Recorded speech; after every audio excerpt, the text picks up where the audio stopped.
Hi friends, this is a story about colors. Let's look inside and see what's there.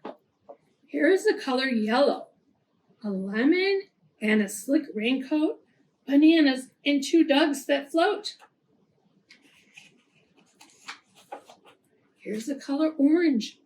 Orange is the fruit are orange and flowers in the vase, carrots and a pumpkin face. Here's our color red.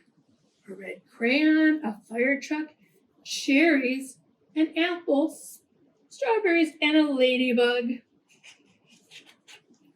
And the color purple, a purple bubble gum, and a coat, and a flower, and a friendly bear.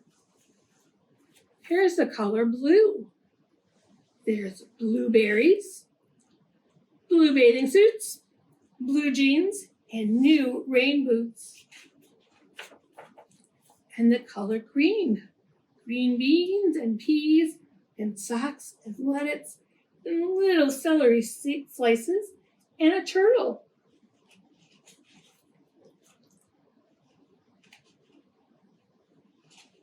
And the color brown. A playful puppy, pancakes, peanut butter cookies, and anything you can bake. There's some peanuts. The color black and white. There's a frozen snowball, a Halloween cat, a baby bunny, and a magic hat. And there's our friends wearing all different colors. Look around your house to see what colors you can find. You can sort them by different colors. You can sort them by sizes or shapes. Check it out. Have fun. Bye, friends.